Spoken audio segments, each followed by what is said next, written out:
পরম প্রেমময় শ্রী শ্রী ঠাকুরের শ্রীচরণে আমার ভক্তিপূর্ণ প্রণাম জানাই। শ্রী শ্রী বড় মা, শ্রী শ্রী বরদা ও শ্রী শ্রী আচার্যদেবের শ্রীচরণে আমার ভক্তিপূর্ণ প্রণাম জানাই।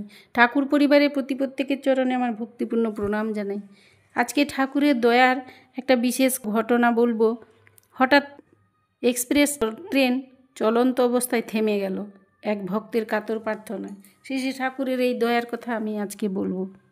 বেতার শিল্পী কার্তিকচন্দ্র বিশ্বাস সপরিবারে দেওঘর আশ্রমেই থাকেন। গায়ক মানুষ, সুরেলা দরাজ গলা, বিভিন্ন উৎসব অনুষ্ঠানে গায়ক হিসাবে ডাক পড়ে। চিত্তরঞ্জনে চলেছেন শ্রী শ্রী ঠাকুরের জন্ম উৎসব যোগ দিতে। কাচ্চা বাচ্চা সঙ্গে, বউয়ের শরীরটা ভালো নয়।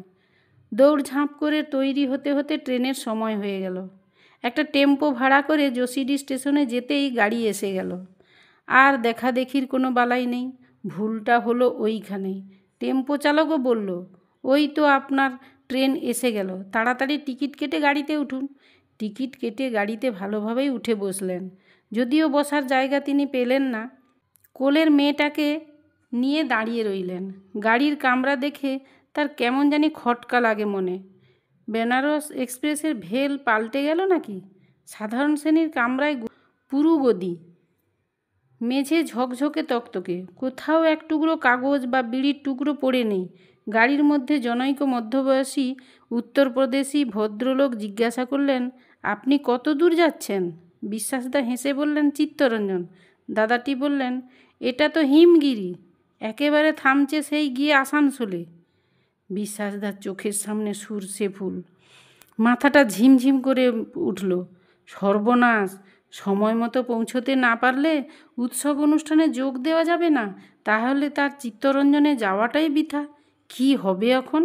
বিশ্বাসদার বউ আতঙ্কিত স্বরে বললেন, আমাদের কাছে তো বেশি টাকা নেই, ফাইন হলে কিভাবে অত টাকা দেওয়া যাবে? বিশ্বাসদা আর কি বলবেন এক্ষেত্রে? বললেন, শ্রী শ্রী ঠাকুরের নাম স্মরণ করা ছাড়া এখন আর কোনো উপায় নেই, এখন তিনিই একমাত্র আমাদের বাঁচাতে পারেন। এই বলে বিশ্বাস দম্পতি এক মনে শ্রী শ্রী ঠাকুরকে স্মরণ করে তার নাম করে যাচ্ছেন। মধুপুর, জামতাড়া, বিদ্যাসাগর পেরিয়ে একসময় চিত্তরঞ্জন স্টেশনও পেরিয়ে গেল ট্রেনটি। চিত্তরঞ্জন পেরিয়ে কেমন জানি ট্রেনের গতি হঠাৎ একটু থেমে গেল।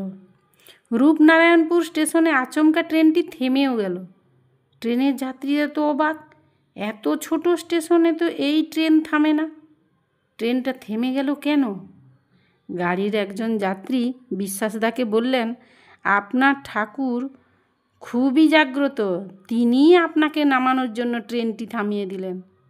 বিশ্বাসদা তখন শ্রী শ্রী ঠাকুরকে নমস্কার করলেন এবং কৃতজ্ঞতা জানিয়ে শ্রী শ্রী ঠাকুরের নাম করে ভক্তি ভরে প্রণাম করে ট্রেন থেকে নেমে গেলেন। রূপনারায়ণপুর মন্দিরে গিয়ে পৌঁছলে গুরুভাইয়েরা তাকে পেয়ে আনন্দে উল্লসিত। চিত্তরঞ্জন স্টেশনে ওরা লোক পাঠিয়েছিল তাকে আনার জন্য, কিন্তু না পেয়ে চিন্তিত মনে ফিরে এসেছিলেন। বিশ্বাসদার জন্য তারা খুবই চিন্তিত ছিলেন। ট্রেন থামার কাহিনী বলে বিশ্বাসদা তাদেরকে বললেন, শ্রী শ্রী ঠাকুরের অহেতুকী কৃপার কোনোই তুলনা নেই, তিনি কৃপাময়, বিপদে রক্ষাকারী, বিপদভঞ্জন তিনি। তাই আজ আমি আপনাদের এখানে ঠিক সময় মতো পৌঁছাতে পেরেছি। এই ছিল আজকে একটা ছোট্ট গল্প। আপনারা সবাই ভালো থাকবেন। আজ আমি এখানেই রাখছি। জয় গুরু সবাইকে।